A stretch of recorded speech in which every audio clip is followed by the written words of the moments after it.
नमस्कार। Super India news TV में आपका स्वागत है। मैं हूं राजेश आर्य। आइए देखते हैं आज का विशेष समाचार। संकट में श्रीलंका।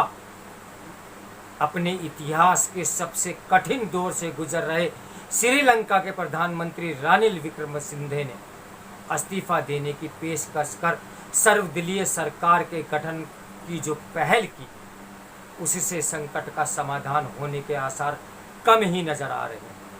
इसलिए कम है क्योंकि ऐसी कोई पहल बहुत पहले और विशेष रूप से तब की जानी चाहिए थी जब ये स्पष्ट हो गया था कि गोटाबाया राजपक्षे सरकार की नीतियों ने अर्थव्यवस्था का बेड़ा गर्क कर दिया है और श्रीलंका दिवालिया होने वाला है। बेलगाम महंगाई, पेट्रोल डीजल की किल्लत के साथ उनके आसमान छूते दाम और बिजली संकट के साथ दवाइयों के अभाव ने श्रीलंका की जनता को बुरी तरह त्रस्त कर रखा था। लेकिन राष्ट्रपति राजपक्षे कोरे आश्वासन देने तक ही सीमित रहे। वह समस्याओं का ठोस समाधान खोजने के बजाय सत्ता पर काबिज अपने कुनबे को बचाने में जुटे रहे। जब लोगों का आक्रोश और बढ़ा तो उन्होंने आपातकाल का सहारा लेना बेहतर समझा। इससे बात नहीं बनी तो उन्होंने अपने परिवार के सदस्यों को सत्ता से बाहर किया।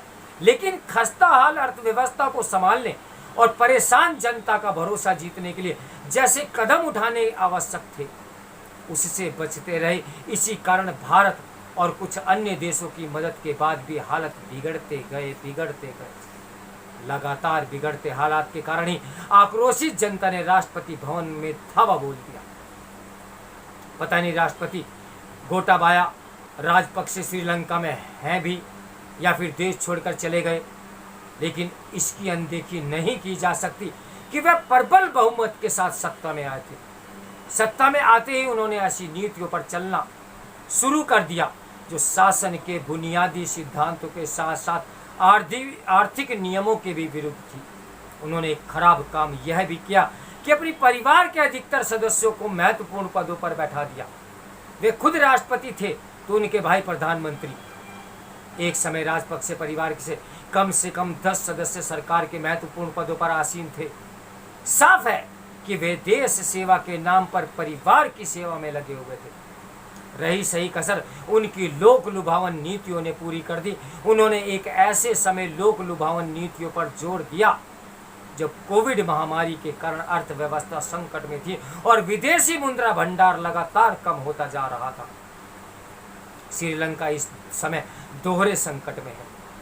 एक और वह राजनीतिक अस्थिरता से त्रस्त है, वहीं दूसरी ओर गहन आर्थिक संकट से। श्रीलंका में जो कुछ हो रहा है उससे दुनिया के साथ साथ देश के उन राज्यों को भी सबक सीखने की जरूरत है जो आमदनी अठन्नी और खर्चा रुपया वाली कहावत चरितार्थ कर रहे हैं।